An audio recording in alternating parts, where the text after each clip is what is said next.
नमो वितरागाय नमो वितरागाय नमो अरिहंताणं नमो नमो सिद्धाणं नमो आयरियाणं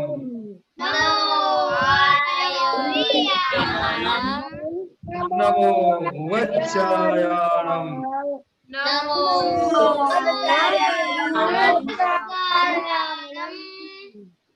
नमो लोये सव्व साहुणं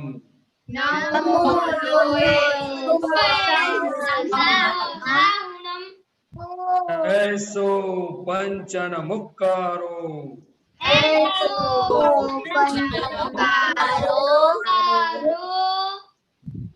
तव्वपा वप्पणासनो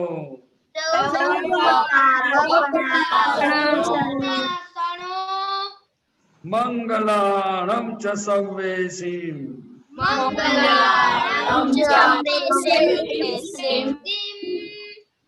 परमं हवै मंगलम्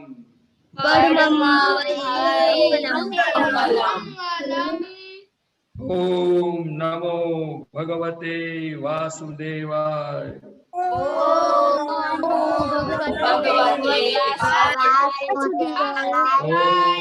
नमः शिवाय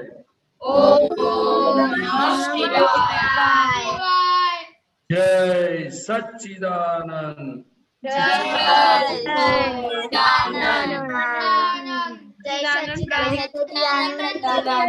સચ્ચિદાનંદ. ઓકે, આપણે પહેલા પ્રાર્થના સાંભળીએ બાળકો. લક્ષ્મી દીદી. હે સચ્ચિદાનંદ, હે દાદા ભગવાન, આપ મને એવી શક્તિ આપો કે હું હેલ્થને ક્યારેય પણ કોમ્પ્રોમાઇઝ ન કરું, જેથી કરીને મારા શરીર રૂપી સાધન મને મારા ધ્યેયને એટલે કે ભણવામાં અને સત્સંગમાં કાયમ મદદરૂપ થાય. હું ભણવામાં બિલકુલ સિન્સિયર રહીશ. હું કુસંગથી કાયમ દૂર રહીશ અને ગમે તે થાય મારો સત્સંગ ક્યારેય પણ ચૂકાય નહીં, એવી આપ પરમ કૃપા કરજો. પ્રાપ્ત મન વચન કાયાનો યોગ તેમજ પોતાના આત્માનો ઉપયોગ જીવ માત્રના પરોપકાર એટલે કે સેવા કરવામાં જ વપરાય, જે શ્રેષ્ઠ માનવ ધર્મ છે. હું હંમેશા પોતાની સાથેના જ તેમજ બીજા બધાની સાથેના જીવન વ્યવહારમાં વિશ્વાસપાત્ર, નિષ્ઠાવાન અને શુદ્ધ રહીશ, કે જેથી કરીને હું બરાબર દાદા ભગવાનની જેમ જ સર્વોત્તમ વ્યક્તિત્વનો માનવી બની શકું. જય સચ્ચિદાનંદ. જય સચ્ચિદાનંદ. Very good. આપણે થોડું પ્રદીપ દાદા હોમવર્ક ચેક કરી લે, પણ હોમવર્કમાં છે ને થોડું મિસઅન્ડરસ્ટેન્ડિંગ થઈ ગયું છે. બધાએ જે હોમવર્ક લખેલું છે એમ લખેલું છે કે શાકમાં મીઠું હતું, ગળ્યું હતું, ખાંડ હતી, હળદર હતી, એ તો બરાબર, પણ આપણે સમરસ નો સ્વાદ કરવાનો છે, એટલે એમાં સમરસમાં કયું કયું આવ્યું શાકમાં. તો દીપક દાદા થોડું આ તમે હોમવર્ક જોયું, બધાએ લખેલું છે તેલ, મીઠું, મરચું, એ બધું નાખેલું છે ને મમ્મીઓએ, તો એટલે એને કોરિલેટ કરો સમરસ સાથે.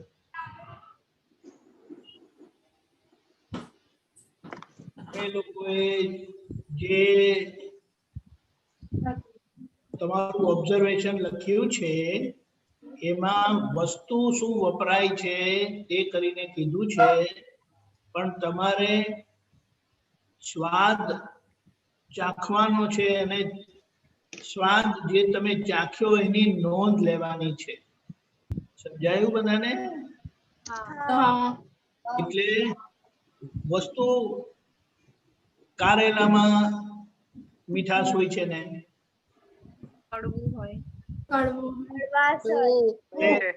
શું શાક ખાધું અને એમાં તમને શું ટેસ્ટ આવ્યો ને એ લખવાનું છે. તમે જુઓ રાઈ છે, કારેલાનું શાક છે,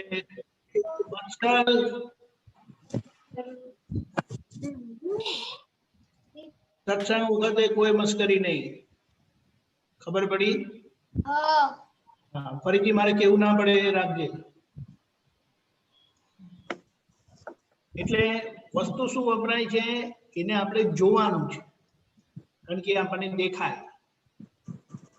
એને ઇંગ્લિશમાં માઇન્ડફુલનેસ કે તમે શાકનો કલર જોવાનો, કયું શાક છે, આમાં વિઝિબલ એટલે વિઝિબલ વસ્તુ શું જોઈ તમે.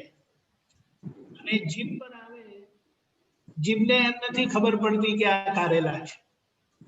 જીભ તો 6 ટેસ્ટ જ ચાખે છે. બરાબર છે? એટલે એ 6 સ્વાદ જે છે ને એને આપણે નોંધમાં એટલે આપણી જાગૃતિમાં લેવાના છે કે આજે શાક બનાવેલું. હવે ખબર પડે એ બોલે કોઈ દિવસ? અરીસો આપણી જોડે વાત કરે છે ક્યારે પણ? બોલે છે? ના. ગમે કે ના ગમે ત્યારે અહંકાર બોલાવે છે. સમજાયું? અરીસામાં અહંકાર હોય છે? ના. પણ શું? કઈ પણ છે? કશું પણ છે કે નથી? અરીસામાં અહંકાર નથી ને? એટલે જે જાણવાના ગુણ વાળો છે એ આત્મા છે. અને આત્મા અહંકાર વગરનો છે. અહંકાર આપણામાં છે. એટલે મીઠું વધારે પડ્યું કે મીઠું ના નાખ્યું હોય તો તરત ખુલ્લી પાડે. એટલે જેનામાં જ્ઞાનનો ગુણ છે તે જ્ઞાનમાં જ રહે છે. ક્રિયાનો ગુણ છે તે ક્રિયા જ કરે છે. પણ આ વચ્ચે અહંકાર ઉભો થઈ જાય છે ને, તે બોલવાની જગ્યાએ ના બોલે ને ના બોલવાની જગ્યાએ બોલે. એટલે બરાબર કહેવાય? આપણે આ પ્રયોગ આપ્યો દાદાએ કે આપણે જે ખાઈએ છે, હવે કાલથી છે ને તમે જે શાક આવે તો એને તમારે ચાખવાનું, જોવાનું તો ખરું કે શાકમાં કેટલાના ઘરે કારેલાના શાકમાં ગોળ કે ખાંડ નાખેલી નથી હોતી, એટલે ગળ્યું કરેલું નથી હોતું. સમજાયું? એટલે કડવું હોય તો કડવું જ રહેવા દે, એમાં ગળપણ નાખે નહીં. તો તમને ખબર પડે કે આમાં ગળપણ નથી, કડવાશ છે, આમાં ખારાશ છે, એટલે મીઠાની ખારાશ છે. એવી રીતે એની નોંધ લેવાની છે. એટલે એનાથી છે ને આ ખાવામાં જાગૃતિ વધી ગઈ અને કોઈ આપણને બહુ હેલ્પફુલ થાય. એટલા માટે કીધું છે કે જાગૃતિની શરૂઆત આહારથી છે અને આહારનો પૂરો સંયમ એ પૂર્ણ જાગૃતિ છે. એટલે તમને ટેસ્ટ લેવાનું હોય, સમજાયું? તીખાશ લાગે તો આપણે શોધખોળ કરવાની, ખબર આમ તો ખબર પડી જાય કે આ મરીની તીખાશ છે કે મરચાની તીખાશ છે કે પછી આદુની તીખાશ છે. આદુ એ તીખું હોય, મરચું એ તીખું હોય અને મરીની એ તીખાશ લાગે. બરાબર? હવે આપણને તમને ખબર પડે કે તીખાશ છે પણ ઓળખાતી નથી, તો મમ્મીને પૂછી લેવાનું કે આમાં તીખાશ શેના લીધે છે? તો મમ્મી કહે છે કે અંદર મરચું નાખેલું ને એટલે છે. પછી પૂછવાનું કે લીલું મરચું નાખેલું કે લાલ મરચું નાખેલું? તો કે ના બંને છે. એટલે કહેવાનું શું કે તમને સ્વાદ પરથી શું નાખેલું એની સમજણ પડશે. ખ્યાલ આવ્યો? એટલે એ રીતે કરજો. અને જે રીતે આપણે કીધું છે ને એ 6 રસ છે ને એ આપણી અંદર 6 રીતે હેલ્પફુલ થાય છે. જેમ કડવાશ છે તે એન્ટીબાયોટિક તરીકે કામ કરે છે, આપણને રોગથી મુક્ત કરે છે, તંદુરસ્ત રાખે છે. પછી તીખું છે તે સૂઝ વધારે, સમજણ વધારે. પછી ત્રીજું શું આવે? તુરુ. તુરુ શરીરમાં હલનચલન કરાવે, કારણ કે તુરાશથી શરીરમાં વાયુ થાય અને એ મુવમેન્ટમાં હેલ્પફુલ થાય, ખાવાને મૂવ કરવામાં. નહીં તો સોલિડ વસ્તુ આગળ કેવી રીતે જાય? અહીંયા એક બહુ સરસ સિદ્ધાંત છે. કોઈ પણ સોલિડ વસ્તુ એને પાવડર કરવામાં આવે અને એમાં હવા પૂરવામાં આવે, એટલે હવા કરવામાં આવે, એટલે હવાથી એને એ કરે ને તો એ લિક્વિડ જેવું કામ કરે. એટલે પાવડરને મૂવ કરવો હોય ને તો એને એરેટ કરે, એટલે એને એમાં હવા નાખે, નીચેથી હવા આવે ને ઉપરથી પાવડર ખસીને જતો રહે. એટલે આ સમજવા માટે, એટલે આપણે જે ખાઈએ છીએ તે આખું ઝીણું ઝીણું થાય છે, પણ એમાં હવાનું તત્વ નહીં હોય તો જામ થઈ જાય. એટલે તુરાશથી આપણું ખાવાનું, નહીં તો કબજિયાત થાય. પછી ખાટું, ખાટાથી શક્તિ આવે. ખારું એ આપણા શરીરમાં ઇલેક્ટ્રોલાઇટ મિનરલ જોઈએ ને તે કામ કરે છે. અને ગળ્યું એ છેલ્લું છે. સૌથી ડિફિકલ્ટ પચવાનું હોય, અઘરું હોય પચવાનું, તે ગળ્યું છે. અને સૌથી ઈઝી પચે તે કડવું છે. અને કડવું તો મીઠું, એટલે ગળ્યું તો આપણને શક્તિ માટે જોઈએ, એનર્જી માટે જોઈએ. બરાબર છે? જય સચ્ચિદાનંદ. એટલે કાલનું હોમવર્ક કયા શાક કે દાળમાં કયો રસ આવ્યો એ લખવાનું છે. ઓકે, ત્યાર પહેલા આપણે એક જયદીપ, દીપરાજ, હા, તમારે શું હોમવર્ક હતું દીપરાજ? દીપરાજ, જેનું શું હતું? જેનું શું હોમવર્ક હતું? મારે આજે સવારે મારાથી વહેલા નથી ઉઠાયું. ના, એનું નહીં. મેં શું હોમવર્ક આપેલું? કાલે તો ખાવામાં કચકચ થયેલી તે આજે નથી થઈ. હા, તો આજે શું શાકમાં હતું?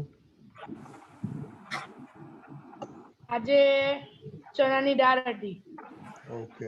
અને ગઈકાલે પછી હિતાક્ષીબા સાથે વાત કરી હતી? ના, કેમ? એક બે અંદર બોલતા ભૂલી ગયા. શું હતું હોમવર્ક હિતાક્ષીબા? હોમવર્ક એ હતું કે 1 મિનિટ. શું એમાં શું 1 મિનિટ? એ ગઈકાલે એને શું ખાધું હતું? લંચમાં એને નતું ખાધું? દૂધીનું શાક. હા, ગઈકાલનું દૂધીનું શાક હતું. ને હોમવર્ક એ હતું કે 3 નંબરથી 100% થઈ ગયું તો બીજી કઈ નંબર એના પર ફોકસ કરવાનું. આપણે લાઈફના 3 ગોલમાં હું કઈ રીતે સિન્સિયર રહું છું. ના, એવું કઈ નતું. ખાલી દૂધીમાં તત્વો શું આવે છે એ જ કરો તું તારે, અને ભાઈઓ સાથે વાત કરવાની. ઓકે, પાછું હોમવર્ક તમારું એ. અને આયુષ, હા દીપક, પ્રદીપ દાદા, આયુષ ને ખાવા નથી ભાવતું અમુક જાતનું. બરાબર. આયુષ, શું નથી ભાવતું તને? ક્યાં ગયો આયુષ? એની વાત કરો થોડી. આયુષ, નથી હોમવર્ક શું લખ્યું હતું આજે? એટલે આપણે બોલો. આજે તો મમ્મીએ રીંગણનું શાક બનાવ્યું હતું એટલે નતું ભાવતું. બરાબર. દાદા ભગવાને કહ્યું છે કે આપણે નથી ભાવતું એની આપણને જાણ થઈ ગઈ કે ભાઈ આ વસ્તુ મને ભાવતી નથી, તો પછી આપણે તપાસ કરવી જોઈએ ત્યાં નથી ભાવતું એ કોણ બોલે છે. તો આપણે હાથને પૂછીએ કે તું આ રીંગણનું શાક ઉપાડીને મોંમાં મૂકીશ કે નહીં મૂકું? તો હાથ મૂકે કે ના મૂકે? મૂકે. પછી આપણે દાંતને કહીએ કે તું આ રીંગણનું શાક ને ચાવીશ કે નહીં ચાવવું, તો એ શું કરે? એટલે પછી આપણે સ્ટમક ને પૂછીએ કે હું આ રીંગણનું શાક સીધું નાખી દઉં મોઢામાંથી તારી અંદર મૂકી દઉં તો તું એનું પચન કરીશ કે નહીં કરું? એટલે દાદા ભગવાને શું કહ્યું કે આ બોડીમાં દાંત, જીભ, સ્ટમક, આંખો, હાથ જે બી ઉપયોગમાં આવે છે એ કોઈને ઓબ્જેક્શન હોતું નથી. ફક્ત ઓબ્જેક્શન કોણ લે છે? તો કે આપણી અંદર રહેલી જે બુદ્ધિ છે અથવા આપણા મનની અંદર ગાંઠ પડી ગઈ છે કે ભાઈ આ વસ્તુ મારે ખાવી નથી. ખ્યાલ આવ્યો? એટલે એને કારણે પછી આપણને અંદર બધું જે ઊભું થાય એની વાતમાં આવી જઈએ એટલે પછીથી આપણે બહાર બૂમાબૂમ થાય. એક વખત મને એવો ઇસ્યુ આવ્યો હતો કે સુવાની ભાજીની સુગંધ જોઈને જ મને ખાવાની ઈચ્છા નહોતી થતી. એટલે પછી બધાએ મને કહ્યું કે આ તો બહુ સારી વસ્તુ છે. મેં કીધું મને પણ ભાવતી નથી. તો કે તમે આપતો પુત્ર છો અને તમે કહો છો કે મને ભાવતું નથી, તો કાલે તમે કરશો શું કે છે? તમે કોઈને કામ કેવી રીતે લાગશો? વાત તમારી સાચી છે. એટલે પછી મેં બધી તપાસ કરી. પછી મેં કહ્યું કે લાવો ભાઈ ચલો આજે જ્યારે થોડા દિવસ પછી બનાવી ને પછી મેં એને કહ્યું કે તમે થોડી ખાઈ જુઓ કે એમાં કેમ તમને સુગંધની સિવાય બીજો શું ઇસ્યુ છે? પછી જોતા જોતા મૂકી મોઢામાં તો બહુ ફાઇન લાગવા માંડ્યું અને પછી એ જે એના માટે આંટી પડી હતી એ ઉડી ગઈ. એટલે દાદા ભગવાને અલગ અલગ રસ્તા બતાવ્યા છે કે આપણે મનની વાતમાં આવવું જોઈએ નહીં. આપણે કેવું પેલા ચાખો તો ખરા શું છે પછી જોઈશું. ખ્યાલ આવ્યો ને? એટલે દાદા ભગવાનનું એવું કહેવું છે કે આપણને જે કંઈ પણ ભેગું થાય છે એને આપણે જ ઇન્વિટેશન આપેલું છે. અને કેટલીક વખત તો આપણા શરીરને એ વસ્તુ કામની પણ હોય છે. એટલે આપણે વ્યવહાર અને જ્ઞાનનું બેલેન્સ આપણને આવડવું જોઈએ. સૌથી મોટી વાત દાદાની એ હતી કે તમે મનના ચલાયા ચાલશો નહીં. કારણ કે જો એક વખત તમને દાખલા તરીકે રીંગણાનું શાક નથી ભાવતું એ બરાબર છે, તો પછી આમ કરતા કરતા તમને ભણવાનું પણ કહેશે કે આજે વાંચવું નથી, આજે મારે વહેલા ઉઠવું નથી, પછી કહેશે કે આજે મારે વિધિ કરવી નથી. કારણ કે અંદરની બધી મશીનરીમાં એવું છે એ લોકો મિકેનિકલ ચેતન છે, પરંતુ એક વખત અંદર સિસ્ટમ વચ્ચે અહંકાર છે, બુદ્ધિ છે, બધા એવા છે કે એને ખબર પડી જાય કે આ મારા કયામાં આવી ગયા છે તો ધીરે ધીરે આપણને સત્સંગમાંથી પણ બહાર લઈ જાય. તો શું કરવાનું? એટલે દાદા ભગવાને કહ્યું કે હિતાહિતનું ભાન આપણને હોવું જોઈએ. અને હિતાહિતનું ભાન ક્યાંથી મળે? કે સત્સંગમાં રહેવાથી બધી વાતો ધીરે ધીરે સમજવાથી આપણને ખબર પડે. બરાબર છે? એટલે આપણે બધી તપાસ કરવાની કે તમે એકવાર ખાઈ જુઓ, ભલે તમે વધારે ના ખાશો પણ એક ચમચી લો, અડધી ચમચી લો, મને કહો એમાં શું પ્રોબ્લેમ છે. આવ્યો ને? એટલે પછી મન સમજી જાય કે હવે આ લોકો મારી વાત માને એવા નથી. એ બી સમજી જાય કે આ લોકો હવે દાદા ભગવાનના કયા પ્રમાણે ચાલનારા છે. એટલે પછી ધીરે ધીરે એ ડખો દખલ કરતા બંધ થઈ જાય. દરેક વસ્તુની અંદર શું કરશું હવે? હવે ખાઈ બધા શાક. હા, આપણે બધા ભાઈઓ અને બહેનોને પૂછીએ, બધા જમે છે બધા શાકો? બધા હાથ ઊંચા કરો. જોયું? આયુષ, એટલે આપણે બધા આપણી સાથે થઈ જવાનું છે. Okay okay. એક પ્રહર, તે હરીશા સાથે વાત કરી હતી? ના, મને કોઈ ગુસ્સો નતો આવ્યો આજે. ક્યાં વાત હે દીપક દાદા, એને ગુસ્સો આજે મને નતો? કોઈ ચોર જ નતો આવ્યો. દીપક દાદા, આજે બી કાલના જેવો જ દિવસ ગયો છે. મમ્મી સાથે, બધા સાથે. ઓકે મમ્મી સાથે બરાબર હતું? મમ્મી હા મમ્મી કાલે ને આજે બહુ ખુશ છે. હા ક્યાં વાત, હવે આવું જ રાખજે હો. ઓકે કાલે આપણે પ્રાર્થના હિતાક્ષી બાની છે અને હવે આપણે બીજું કંઈક છે કોઈને કેવું છે ક્વેશ્ચન? હોમવર્ક સેમ રાખીશું પણ આ ખાવાનું આપણે સમરસિક ઉપર લેવાનું છે. ઓકે બીજું કોઈ ક્વેશ્ચન છે?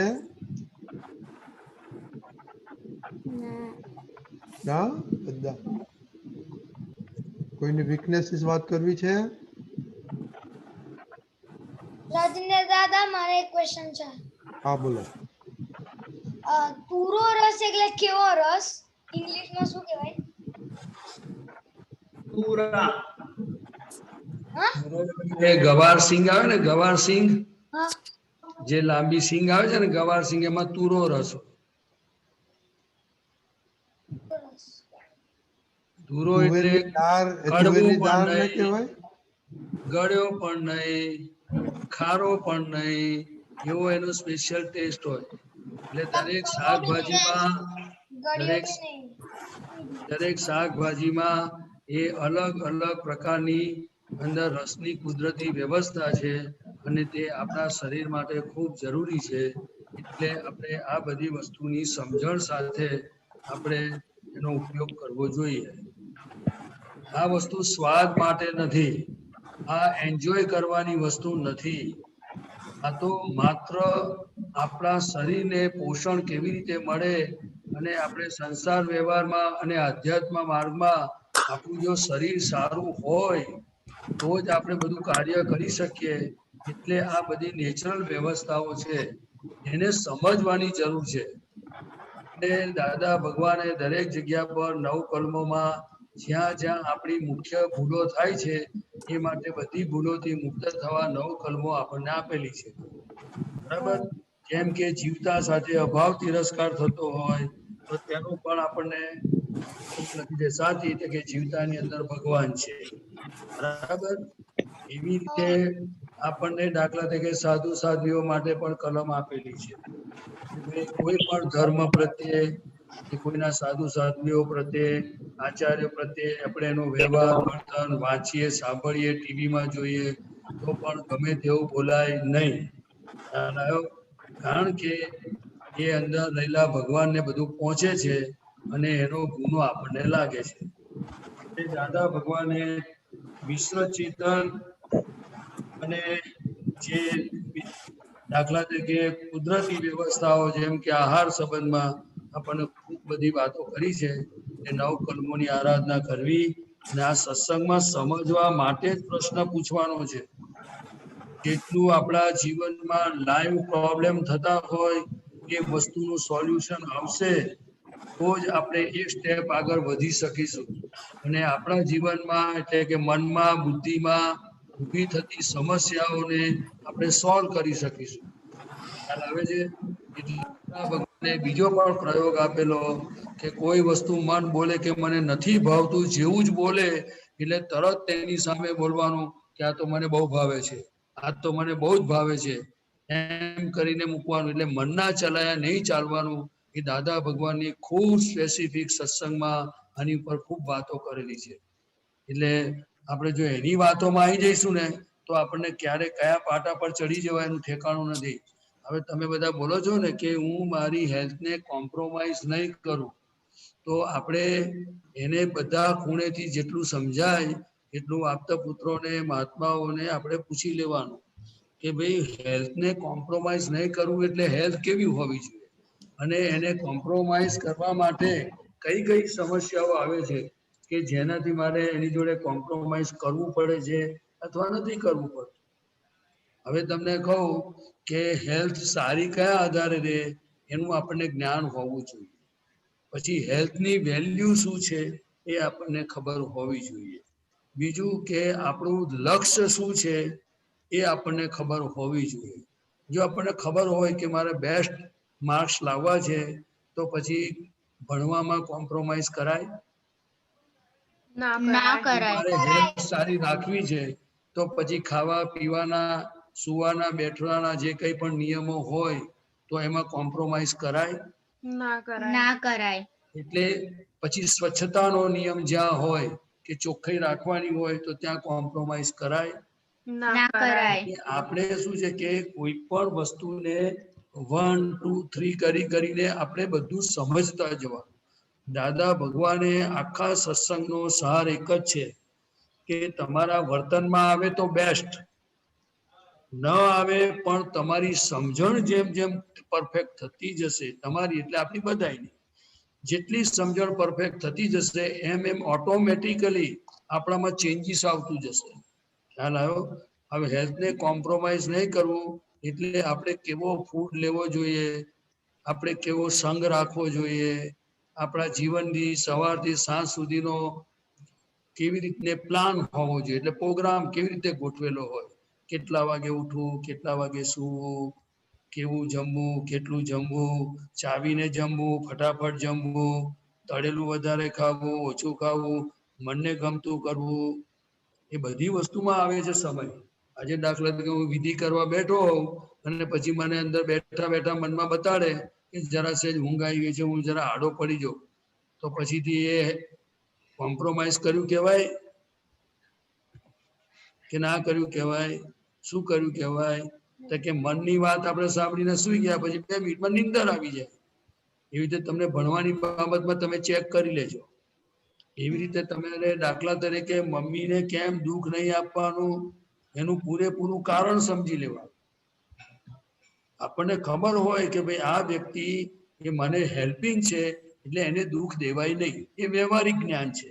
પછી અંદર ભગવાન બેઠેલા છે ને દુઃખ ન દેવું એ પછીની વાત છે. પણ પહેલા તો આપણને હેલ્પ કરે છે ને, તો આપણે પોતાની જાતને ઓબ્ઝર્વ કરવી જોઈએ કે સામેવાળી વ્યક્તિ એટલે કે મમ્મી પપ્પા બધા જે મારા માટે મને જે ઓબ્લાઇઝ કરે છે, મારું જે ધ્યાન રાખે છે, એની સામે હું એમને શું આપું છું? એવું કેલ્ક્યુલેશન કોઈ કાઢ્યું છે? એ વિચાર કર્યો છે કોઈ દિવસ? હંમેશા કોઈ પણ વસ્તુ તમે બજારમાં જાઓ તો દૂધની થેલી લેવા જાઓ તો તમે દાખલા તરીકે 30 રૂપિયા આપો તો તમને 500 ગ્રામની થેલી 30 રૂપિયાની સામે આપે છે કે નથી આપતા? 500 ગ્રામ એટલે અડધા લીટરની થેલી આપે છે ને? તમે જેવા પૈસા આપો છો એની સામે તમને વસ્તુ આપે છે. તો આપણે જેવા મધર ફાધર અથવા ટીચર કે જે કોઈ આપણને હેલ્પ કરે છે તો એની સામે આપણે શું રિટર્ન આપીએ છીએ? કે ફક્ત બેનિફિટ જ લઈએ છીએ? કે પછી ગુસ્સો કરીએ, પછી એની ભૂલો જોઈએ, પછી એના સામું બોલીએ, પછી ખાતી ઘડીએ આ નથી ખાવું, પેલું નથી ખાવું, તો એ કરેક્ટ છે કે રોંગ છે? રોંગ છે. તો આપણે આપણી જાતને પછી કહેવું જોઈએ કે ભાઈ તમે કેમ આવું કરો છો? એ દાદા ભગવાન આ ખાતી ઘડીએ મને આવી બધી ભૂલો થાય છે, હું માફી માંગુ, મને શક્તિ આપો, ફરી આવી ભૂલ મને કરવી નથી. ખ્યાલ આવ્યો? એટલે તમારે નાની નાની બધી મિસ્ટેકો આવી રીતે ઓબ્ઝર્વ કરતા કરતા તમને બધી શક્તિ ખીલતી જશે. બરાબર?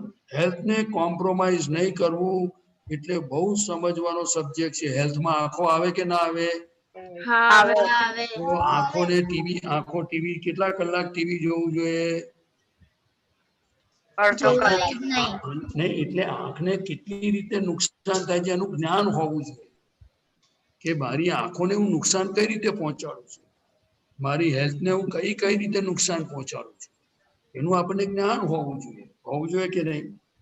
હવે તમે બધું સત્સંગમાં બધું પૂછી લેજો પછી. હા, તમારે એકલા માટે નથી, એવરી પર્સન જેને મોક્ષે જવું હોય કે ના જવું એની પછી વાત છે, પણ પોતે હેપી લાઈફ જીવવી હોય એટલે ઓછી દવાઓ ખાવી હોય, ઓછા નુકસાની વેઠવી હોય, પછી અબજસ અને નિંદા કુથલીથી બચવું હોય, બેસ્ટ જીવન જીવવું હોય તો એના બધા અમુક નિયમો આપણે સમજવા જોઈએ અને જાણવા જોઈએ. ખ્યાલ આવ્યો? હવે ચલો આપણે હેલ્થને કોમ્પ્રોમાઇઝ કરીએ તો આપણે તાણીને બોલીએ તો ગળાને નુકસાન થાય ખરું? થાય. તો એટલે પછીથી આપણે વધારે તળેલું છે, વધારે અમુક પ્રકારના ઠંડા ફૂડ કે બીજું કશું ખાઈએ તો પછી આ ગળાને નુકસાન થાય ખરું? તો આપણે હેલ્થને કોમ્પ્રોમાઇઝ કરી કે ના કરીએ તમારે જોવાનું. એટલે દાદા ભગવાન કહેતા હતા કે આ ગળું છે ને કુદરતે બધાને બહુ ફાઇન આપ્યું છે, તો આપણે એ ગળાની અંદર જે કુદરતી વાણીની પણ વ્યવસ્થા છે, તો આપણે સુંદર રીતે પદ ગાવાની પ્રેક્ટિસ કરીએ, પછી બોલવાની પદ્ધતિ બધી કેવી રીતે હોય, એવી રીતે હાથ પગનું પણ ધ્યાન રાખવું જોઈએ. બધી જ વસ્તુ બોડી એટલે બહુ જ દાદા ભગવાને શું કહ્યું ખબર છે કે મનુષ્ય જીવન એટલે ભગવાનની સેકન્ડરી ક્વોલિટી છે. જો એમને કોઈ જ્ઞાનીની કૃપા થઈ જાય અને કોઈ વાર સમર્થ જ્ઞાની મળી જાય અને કાં તો જ્ઞાની પુરુષની બધી આજ્ઞા ને બધી સમજણ મળી જાય, માર્ગ મળી જાય, તો એ ભગવાન થઈ જાય. તો હવે આપણે પુરુષાર્થ બધો કરવો હોય તો નાની નાની બાબતોને સમજવાની, બરાબર. એટલે હવે હેલ્થને કોમ્પ્રોમાઇઝ નહીં કરવું એ શું વસ્તુ છે એ તમે ઓબ્ઝર્વ કરજો, અને પછી તમે દીપક આનંદજી છે, બીજા આપતા પુત્રો છે, એને તમે હેલ્થ વિશે પૂછજો કે ભાઈ હું અત્યારે આ ઉંમરમાં આ સ્ટડી કરું છું તો મારે મારી હેલ્થને કેવી રીતે મેન્ટેન કરવી જોઈએ. જો તમે પ્રેક્ટિકલ પ્રોબ્લેમ્સ તમે પૂછશો તો તમને ગેમ કેશ બેંક જેવો છે. કેવો છે? કેશ બેંક એટલે તમે એટીએમ માં કાર્ડ નાખો ને તમને પૈસા મળે, એના જેવું છે. એટલે જો તમે પછી તમે જાણકારી માટે બધું મેળવવા જશો તો પછી દુનિયામાં બહુ પુસ્તકો છે, પણ એને વાંચ્યું જ્ઞાન કહેવામાં આવે છે. ખ્યાલ આવ્યો? એટલે કે તમારા મોઢામાં સાકર મૂકવામાં આવે તો તમને ઓન ધી સ્પોટ ઘડી લાગવા માંડે કે નહીં? ધીમે ધીમે લાગે. અને એ સાકરનો જે બધો અંદર રસ જાય એટલે એને કેલેરી, ઘણી વસ્તુ કેલેરી આપે. હમણાં કહ્યું ને દીપક આનંદજીએ કે એ આપણે શક્તિની જરૂર છે. એવી જ રીતે આપણે આખું જ્ઞાન પ્રેક્ટિકલ એક વસ્તુ આપણા જીવનમાં આ ઝૂમ પરથી ઊભા થઈએ અને ઘર એટલે જેવું કોમ્પ્યુટર બંધ કર્યું ત્યારથી આપણને એ વસ્તુ કામ લાગે એવી વસ્તુ અહીંથી તમે મેળવતા જજો. જો તમે આપતા પુત્રોને લૂંટી નહીં શકો તો લોસ તમને જશે. એટલે દાદા ભગવાનનું એક ચિત્રપટ હતું. અક્રમ વિજ્ઞાનમાં આમ ટોપલો લઈને દાદાનો ફોટો છે.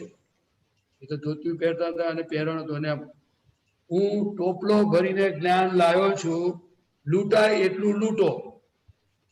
શું કે છે? અને ટોપલી એમના હાથમાં ટોપલી છે. એ કદાચ મને અત્યારે બધા અક્રમ યાદ નથી ને તો તમને બધા ફોટા બતાવવા કે જો દાદા કેવું કે છે. એટલે હું તમને સામેથી કહું છું કે તમે આ તમને બહુ જ એટલો બધો પ્રોપર આ ઉંમરમાં ચાન્સ મળ્યો છે. એટલે તમે આપતા પુત્રો અને વડીલ મહાત્માઓ પાસેથી તમને ડે ટુ ડે લાઈફમાં કામ લાગે એવી જ બધી વાત પરફેક્ટ કરવાની. તમારા વર્તનમાં ના આવે તો ડરશો નહીં, એનાથી ગભરાવાની જરૂર નથી, પણ તમે એને પકડી લો બરાબર. હા, તો તમે એક આદર્શ માનવ બનવાની જે તમારી ભાવના છે દાદા ભગવાન જેવા, તો એ કામ બહુ સરળ થઈ જશે. હાલો, ચાલો, જય શ્રી કૃષ્ણ. જય સચ્ચિદાનંદ. ઓકે, તો કાલનું હોમવર્ક હેલ્થ માટે કયા રસો તમે જમ્યા અને ક્યાં કોમ્પ્રોમાઇઝ કર્યું. ઓકે, અને આપણે 3 વીકનેસીસનું તો ચાલુ રાખવું. ઓકે, અને હિતાક્ષીમાં કાલ. ઓકે, જય સચ્ચિદાનંદ.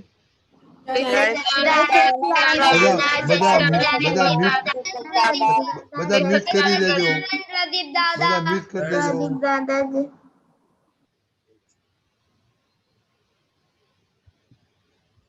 Okay, Kashyap bhai, you want to share? To share. Ek minute. Okay, you can share now. There is no option to for Deepak Anandji to share. Okay. No, if he can, but if it's easy for you, if it's there, it's easy. No? He has to find other one. Whatever. Deepak Dada? Okay, what's the CD number? Yeah, CD number 29. લાગે છે દાદા આવી ગયા છે.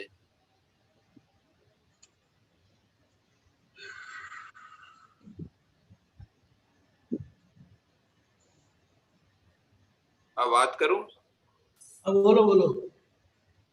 आप પહેલા line છે ને, લાગે છે દાદા આવી ગયા છે, તો આમાં લાગે છે માં શું કયા સંદર્ભ में લખ્યો છો? થોડા સા જાણો.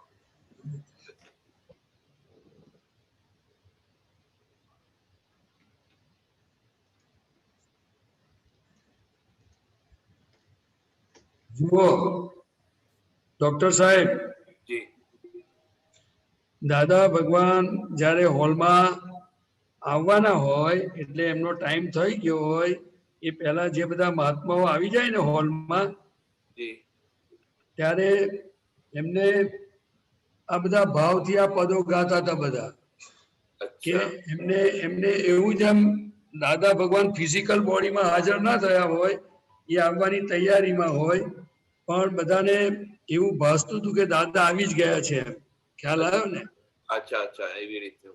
અને પછીથી તો બધાને દાદા નિધિ ધ્યાસન રૂપે રહેતા હતા જ, એટલે દાદા માટે આ ભક્તિનો ભાવ એક લખેલો છે. શું? અને પછી જેને આ લખ્યું છે જડ ને ચેતન છાંટી ગયા છે, એટલે આત્મા ને પૂતગલ વચ્ચે જે ડિમાર્કેશન લાઈન નાખીને જ્ઞાન આપ્યા પછી, એટલે આ બધા મહાત્માઓ દાદા માટે ભક્તિ કરી રહ્યા છે કે લાગે છે દાદા આવી ગયા છે, ખ્યાલ આવ્યો?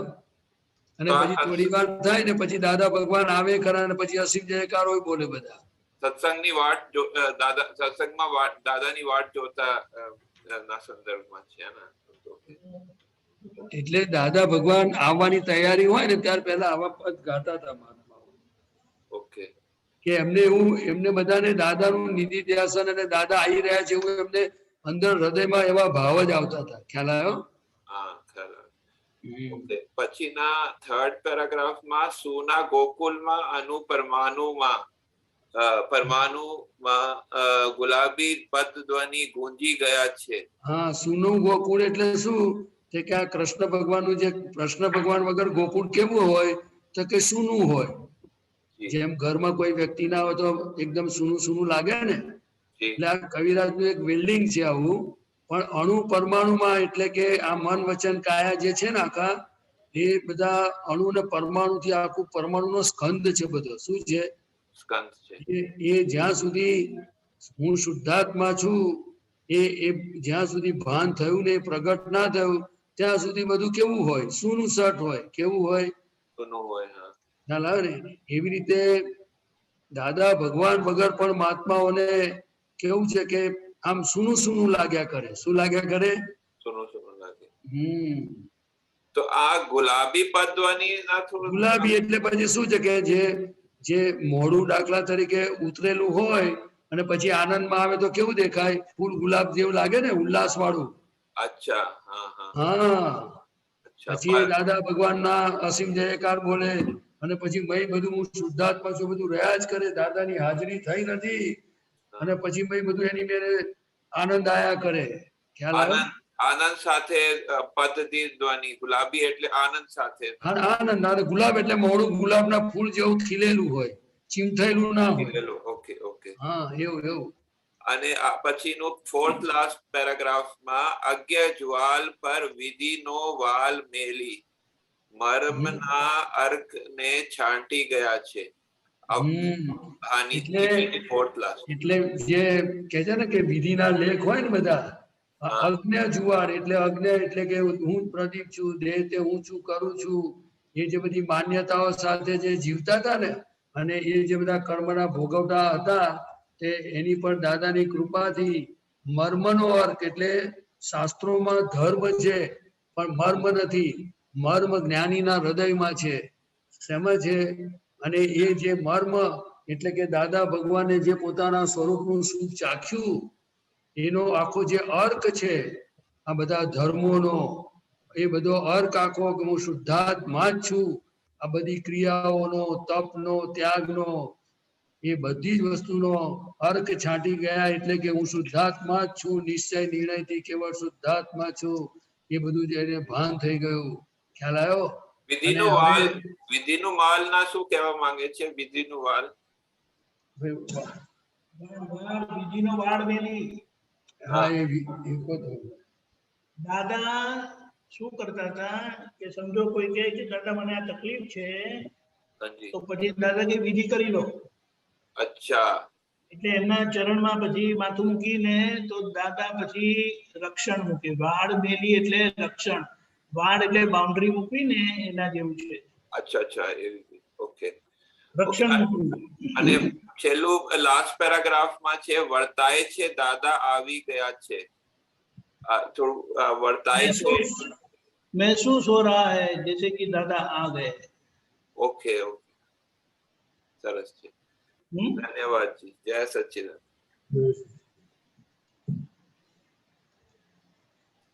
કિશનભાઈ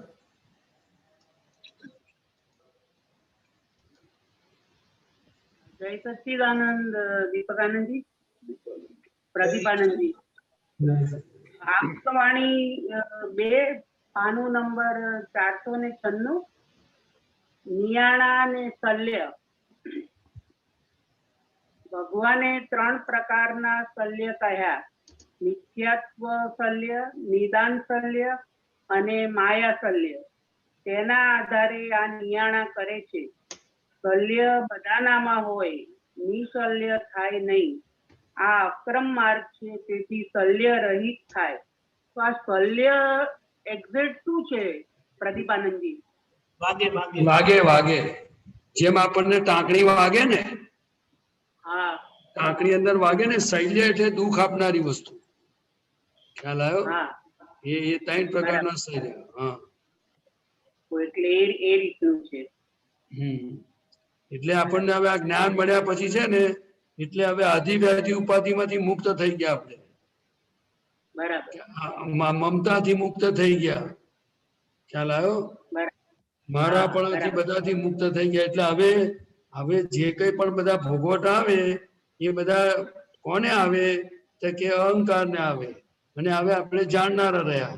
પણ મુશ્કેલી શું છે કે આપણને જે જૂની આદત પડેલી છે ને, જૂની આદત એને અધ્યાસ કયો. અધ્યાસ કે દેહ તે હું છું, આંખો મારી છે, આ સગા મારા છે, આ ઘર મારું છે. ખ્યાલ આવ્યો ને? પૈસામાં સુખ છે. એ બધી જે માન્યતાઓ પડેલી છે જૂની, એટલે જ્યારે એમાં કંઈ પણ ફેરફારો થાય તો પછી એ બધી અસરો કરે છે. હવે એ અસરો થાય છે કોને? કે બધા ફાઇલ નંબર 1 ને થાય. પણ આપણે તે વખતે છૂટા ના રહીએ તો પછી આપણું સુખ આવતું બંધ થઈ જાય. શું થઈ જાય? એટલે હવે આ જ્ઞાન મળ્યા પછી હવે દાદા ભગવાને કહ્યું કે આપણે મન વચન કાયાને ખાતી ઘડીએ ઉઠતી ઘડીએ દરેક અવસ્થાઓમાં કોને થાય છે અને હું કોણ છું એ છૂટું રાખવાનો પુરુષાર્થ હવે આપણે કરવાનો. પુરુષાર્થ એટલે શું? તો કે હું શુદ્ધાત્મા છું. આ મચ્છર કરડ્યું તો પ્રદીપને કરડ્યું. ખ્યાલ આવ્યો? હું શુદ્ધાત્મા છું, હું અવ્યયભાસ સ્વરૂપ છું. અને પછી કે હજુ મને બહુ કરડે છે એવું બોલે. કે મને કરડે છે એવું બોલે ને, કે ભાઈ મને એટલે તમને કરડે, હું તો શુદ્ધાત્મા છું. અને તમને કેમ કરડે? કે તમે લોકોને દુઃખ આપેલા ને, એટલે વ્યવસ્થિત શક્તિ આ મચ્છર મોકલ્યું છે તમને. હવે તમારું આ પેમેન્ટ ચૂકવાય છે. હવે દાદા કરતા અમારી હાજરીમાં ચૂકવી નાખો ને, એટલે ત્યાં છૂટાપણું કહેવાય. શું કહેવાય? એટલે એવા જે શૈલીઓ, એટલે કે દુઃખ આપનારી વસ્તુ, એ બધા દુઃખો આપનારા જે છે એ બધાથી હવે આપણે મુક્ત થઈ ગયા. એ આ અક્રમ વિજ્ઞાનની બલિયારી છે. સમજ્યા? અને આનું નામ પુરુષાર્થ. એટલે આપણે મહાત્માઓને ડગલે ને પગલે એટલે નાની નાની બાબતોમાં, ઘરમાં જુઓ, વ્યવહારમાં જુઓ, બધે આયા જ કરે. પણ ત્યાં આપણી ગોઠવણી, એટલે કે જાગૃતિ અને નિશ્ચય કર્યો હોય તો પછી એ ધીરે ધીરે પછી એ જ્ઞાન કામ કર્યા કરે. શું કર્યા કરે? એટલે આપણે જ્ઞાનને બહુ પોષણ આપવું જોઈએ. ખ્યાલ આવ્યો? અને બધા આપે છે મહાત્માઓ, નથી આપતા એવું નથી, પણ છતાંય આપણે કાળજી લેવા જેવી ખરી. આપણું સુખ બને ત્યાં સુધી આપણને ચાખવા મળવું જોઈએ. સમજ્યા? એ તો કોઈ કાળે આવું આત્માનું સુખ મળે નહીં. આ તો ગજબનું અક્રમ વિજ્ઞાન. ક્રમિક માર્ગમાં તો તપ ત્યાગ કરીને દમ નીકળી જાય દાદા કે છે. તોય પણ છે ને ગેરંટી નહીં. આ તો ગેરંટી વાળું જ્ઞાન છે. હવે ગેરંટી વાળું હોય તો આપણે કેટલો લાભ ઉઠાવો? આપણે કેટલા ચોક્કસ રહેવું જોઈએ. જેમ આપણે કોઈ વસ્તુનું વોરંટી કાર્ડ આપ્યું હોય કે ભાઈ તમે આ ફ્રીજ લઈ આવ્યા તો એનું તમને 6 મહિનાની વોરંટી છે, તો એ કાર્ડને આપણે સાચવીને મૂકી રાખીએ કે ના મૂકી રાખીએ? કદાચ કંઈક બગડી ગયું તો એ વોરંટી કાર્ડનો આપણને લાભ મળે. એવી રીતે આ દાદાનું જ્ઞાન આપણે એવી રીતે ગેરંટી વાળું છે તો આપણે એનો લાભ ઉઠાવી લેવાનો. પણ પેલા વોરંટી કાર્ડ જેવું કબાટમાં મૂકવાનું એવું નહીં. એ પાછું સમજવા જેવું છે. નહીં તો કહેશે કે તમે કબાટમાં મૂકવાનું કહેલું છે, મેં આજ્ઞા મૂકી દીધી છે લખીને. એવું નહીં કરવાનું. એ તો ગોખી બી નહીં મારવાનું, એ તો પ્રેક્ટિકલ જ કરવાનું. જો હું તમને એક વાત કહું, તમે ચા પીવા કોકને ઘરે ગયા અને ચા કે દૂધ કોફી મૂક્યું હોય અને તમે કપ જુઓ તો સહેજ કોર્નર પરથી તૂટી ગયો હોય અને નાનું આમથી આમ કરચ નીકળી ગઈ હોય અને તમારી દ્રષ્ટિ પડે તો અંદર બુદ્ધિ બોલે કે આ કપ તૂટલો છે. પ્રજ્ઞા બોલે કે બુદ્ધિ બોલે? બુદ્ધિ બોલે. તે વખતે પ્રજ્ઞા શું કે, એટલે ભાઈ તૂટેલો તમારા ભાગે કેમ આવ્યો? એ બાજુથી ના પીશો, આ બાજુથી પી લો ને, બોલશો નહીં. ખ્યાલ આવ્યો ને? અરે આપણા ઘરમાં હોય તોય ના બોલાય. આપણે આપણા પોતાના ઘરમાં હોય ને તોય ના બોલાય. ઉપરથી ગ્લાસ ઉપર ડાઘા પડેલા દેખાય ને તો આપણે ધીમે રહીને, ખિસ્સામાં રૂમાલ હોય તો ધીમે રહીને પૂછી નાખવાનું. પણ એ વ્યવસ્થિત મોકલ્યું છે. એ જ્ઞાન આપણે જેટલું એવી રીતે દાદાની 5 આજ્ઞાનો અભ્યાસ થાય, કયા ભાગમાં બુદ્ધિ કામ કરે છે અને કયા ભાગમાં તે વખતે પ્રજ્ઞા કામ કરે છે, એ બહુ મહત્વનું છે. અને પ્રજ્ઞા કામ કરે જ છે, પણ આપણે એના પક્ષે રહેવું જોઈએ. એટલે કે એની વાત સાંભળવાની. પક્ષે રહેવું એટલે શું કે એની વાત સાંભળવી જોઈએ. બરાબર? પછી કોઈ દુઃખ અડે નહીં, એક પણ શૈલ્ય અડે નહીં. અને શરીર તો બાધા પીડા સ્વભાવ વાળું છે અને છે જ. એમાં ક્યારેય પણ એ અવ્યાભાસ સ્વરૂપનું થાય નહીં. ખ્યાલ આવ્યો? કારણ કે જ્યાં સુધી આ ભૂલો પડેલી છે ત્યાં સુધી ભોગવટા અવશ્ય આવવાના.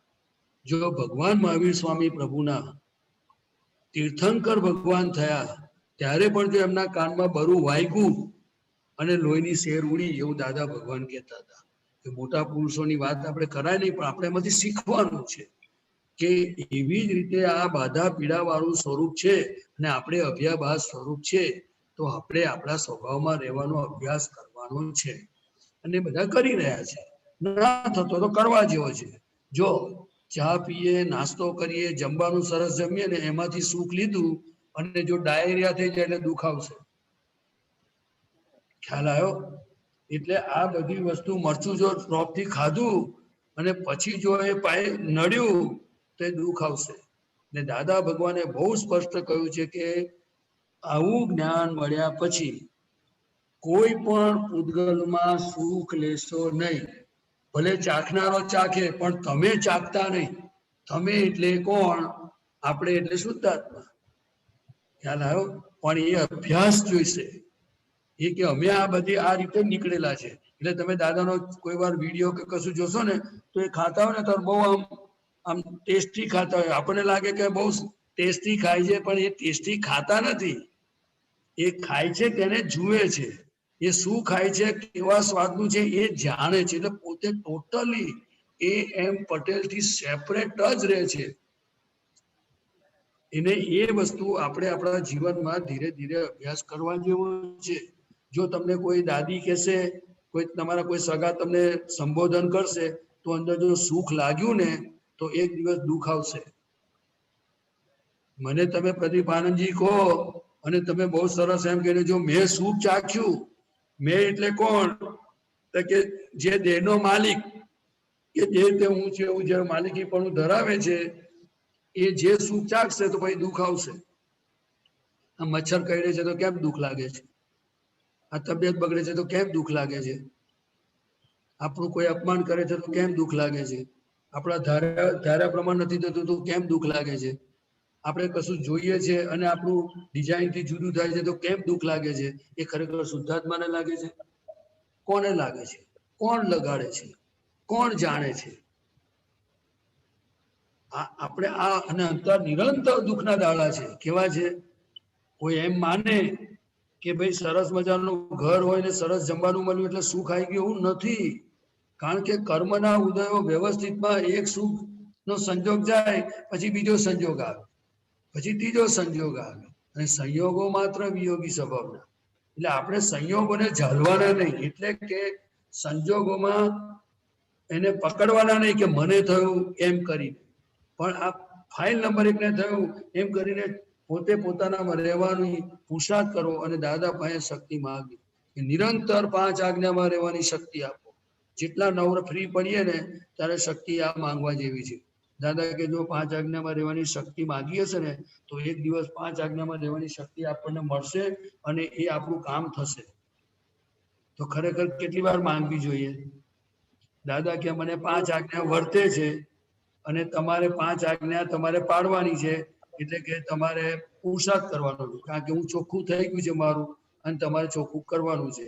તો તમે મને કહો કે મારે કેટલી વાર શક્તિ માંગવી જોઈએ આખા દાડામાં? 1 મિનિટ, 2 મિનિટ, 5 મિનિટ, 10 મિનિટ? જો આ સમજવા જેવું છે. આપણા શરીરમાં સમજો કે મને ડાયાબિટીસ થયો તો ગોળી એક જ વાર લેવાની કે પછી જે ડોક્ટરે કહ્યું હોય એ પ્રમાણે લેવાની? ડોક્ટરે કહ્યું એ પ્રમાણે. કોઈને બીપી હોય તેની ગોળી કઈ ઊંધી લેવાની? આપણે આ સમજીએ છે ને, એટલે કે આ શરીરને સારું રાખવા માટે ડોક્ટરની આજ્ઞા આપણે પાડીએ છીએ અને પાડવી પણ જોઈએ. શરીર બહુ કિંમતી વસ્તુ છે, તો દાદાની આજ્ઞા એટલી કિંમતી નથી ને શરીર કરતા? દાદાની આજ્ઞા કિંમતી છે. કેટલી? બહુ કિંમતી. ના, એટલે શરીર કરતા તો વધારે નહીં ને? આજ્ઞા પહેલી, શરીર પછી. એટલે કે આ વાત સમજવાની છે. આ વાત કોને સમજવાની છે? કે આપણે બધાએ પોતાની જાતને કહેવાનું છે. એટલે તમે લોકોએ આટલી બધી કિંમત ને આટલી બધી સિન્સિયરિટી છે તમને આજ્ઞા માટે કેમ થતું નથી? તો આપણે દાદાને ફોન કરવો જોઈએ. એ દાદા ભગવાન, જો આમાં સિન્સિયર છું, દવામાં સિન્સિયર છું, બધે પૈસામાં સિન્સિયર છું, બધા વ્યવહારોમાં ચોક્કસ છું અને એમાં મને સુખ આવે જ છે, પણ તમારી આજ્ઞા પાડવામાં મને કેમ રસ નથી પડતો એ મને સમજાતું નથી. તમે એમાં રસ પડે એવું કરી આપો. જેને પડતો હોય રસ એને નહીં બોલવાનું, જેને રસ ઓછો પડતો હોય તેને તો બોલવું જ જોઈએ ને. કશું બોલ્યા નહીં તમે? હું જરા પેલું લખવામાં મારું ધ્યાન હતું એટલે મેં સાંભળ્યું નહીં. હા, આપણે આજ્ઞામાં કદાચ ઓછો રસ પડતો હોય અને ના બી પડાતી હોય, કર્મના ઉદયોથી થોડી અજાગૃતિ થતી હોય, કર્મના ધક્કા વાગતા હોય, પણ આપણે દાદાને તો કહેવું તો જોઈએ ને આખા દાડામાં કે દાદા તમારી આજ્ઞા પાડવામાં મને રસ પડતો નથી, તમે મારું રાગે પાડો નહીં તો હું મોક્ષે કેમ ન જઈશ? અને તમે તો કહો છો 70% આજ્ઞા પાડશો તો મોક્ષની ગેરંટી. હવે મારાથી તો 2% પડાતી નથી. હવે તમે ઉકેલ લાવો નહીં તો હું તો ફસાઈ ગયો. હવે મારું કોણ કરશે તમારા સિવાય? હા, દાદાને કેવું જ પડે ને રોજે. રોજે કેવું પડે ને? 1-2 વાર કહીએ ચાલે ને? ના, વારંવાર કેવું પડે. હા, એટલે હું શું કઉ છું કે દાદા ભગવાન જાણતા હતા બધું, પણ આપણને સંસારમાં હવે સુખ લાગતું નથી. પણ જે જૂનું બધું જે ચિતરી લાયા છે એટલે એકદમ જાય નહીં બધું આ. એટલે આપણે દાદાને આ સત્સંગને પકડી રાખવું પડે. અને દાદાનું ભગવાનનું એક બહુ જ જબરજસ્ત વાક્ય છે, મારો એક જ શબ્દ જો સોંસરવા ઉતરી ગયો. શું કે છે? સોંસરવો એટલે સીધો ઉતરી ગયો ને જો ચૂથવા ના રહ્યો કે આ શું થાય પેલું શું થાય, જો આખો નાખો ઘડી ગયો તો કે પછી ને મોક્ષે જતો રહેશે. એટલે આપણે આ 5 આજ્ઞામાં નિરંતર રહેવાની શક્તિ માંગવા જેવી છે. અને બાકીની બધી જે જરૂર પડે બધું કરવા જેવું. આખો દાડો આપણે, હું તમને કહું ને કે મેં મારું લિસ્ટ બનાવું ને તો આ ખાવા માટે મારે ટાઈમ કાઢવો પડે, પણ આ પૂતગલ, આ અનિશ્ચય અને આ બધી કચાશો એવી છે કે આપણે કર્મના ઉદયના ધક્કામાં આપણે ઢવડાયા જ કરીએ છીએ. તમે જોજો આખો દાડો કેટલી બધું આમ તેમ જતો તો દાદા 5 વારી માણ યાદ આવે એવું બને કોક વાર. બને કે ના બને? એટલે આપણને દાદા જોડેનો તાર હવે જોઈન્ટ કરવાનો ચાન્સ મળ્યો છે ને તો દાદા કરવા જેવું છે. પછી આ શૈલ્ય અડે નહીં. માયા ના હોય કે સંસાર ના હોય કે શરીર ના હોય કે ક્રોધ માન માયા લોભ હોય કે રાગ દ્વેષ હોય, કશું અડે નહીં. ખ્યાલ આવ્યો? ચાલો, જય સચ્ચિદાનંદ. જય સચ્ચિદાનંદ. બીજો પ્રશ્ન પૂછી શકાય? હા, બોલો. હા પ્રદીપાનંદજી, દાદા પ્રદીપાનંદજી, જય સચ્ચિદાનંદ. જય સચ્ચિદાનંદ. બોલો બોલો, સાંભળું છું. દાદા ભગવાન કહેતા હતા ને કે જાણી જોઈને અમે છેતરાતા, એમ અમે જાણી જોઈને છેતરાતા. તો એમાં જાણી જોઈને છેતરાવામાં સામાનું અહિત ના થાય? એમાં જો સામાનું અહિત થાય જ, પણ દાદા ભગવાનનું એક એની પાછળ સમજણ શું હતી તો કે ભાઈ તું મને છેતર એવું હું નથી કહેતો. જો આપણે કોઈને સામેથી કહીએ કે તું મને છેતર તો ગુનો લાગુ પડે, પણ એ તો એનો સ્વભાવ જ લઈને આવ્યો છે છેતરવાનો. કારણ કે એને છેતરીને 2 પૈસા વધારે મળે એટલે છેતરપિંડી કરતો જ હોય. કારણ કે એની પાસે લોભ બુદ્ધિ હોય, અહંકાર પણ એવો છેતરવા વાળો લાયો હોય, એટલે બુદ્ધિ એવી જ હોય. જયારે દાદા તો શું છે કે એને કહેતા કે ખરા કે ભાઈ જરા તમે જોજો આનો, તો કે ના બધું અમારે આમાં કશું મળતું નથી. આપણે જોજો ઘણી વાર વેપારીને કશું કહે ને, અરે ભાઈ જરા વ્યાજબી કરો, તો કે તમને કહું તમને જ આટલા ભાવે આપું છું, નહીં તો બીજાના તો હું આટલા લઉં છું, એવું બધું નથી બોલતા હે? હા બોલે ને. હા, એટલે આ વાત છે. એટલે હંમેશા છેતરાવાનું કેવું છે કે આપણે કોઈને કહેવું ના જોઈએ. દાખલા તરીકે ઘણી વાર આપણે કહે ને, તારે મને જેટલું મારા પર ગુસ્સો કરવો તો કર, મને કોઈ વાંધો નથી, એવું ના બોલાય. આપણે એવું કે ભાઈ શા માટે ગુસ્સો કરો છો, તમારું અહિત થાય છે, તમે શાંતિથી વાત કરો ને. પણ છતાં પછી એ ગુસ્સે બોલે તો ભાઈ આપણે બંધ થઈ જવું જોઈએ. શું થઈ જવું જોઈએ?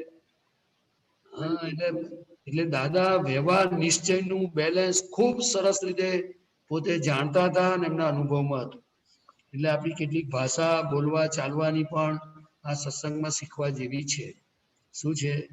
એટલે દાદા ભગવાન એને એવું કહેતા હતા એક ભાષામાં કે આપણે આ જ્ઞાન તો મળી ગયું, પણ બધા ખૂણા સાફ કરવા પડશે. કેવા કે બધા ખૂણા, જેમ આપણા ઘર હોય તો ઘરમાં ખૂણામાંથી કચરો તિજોરી નીચે સોફા નીચેથી બધો કાઢીએ ને, એવી રીતે આ પ્રકૃતિના બધા ખૂણા સાફ કરવા પડશે અને ત્યાર પછી જ મોક્ષે જવાશે. પણ આ જ્ઞાન એવું છે એટલે પોસિબલ છે. તો કે કેવી રીતે પોસિબલ છે?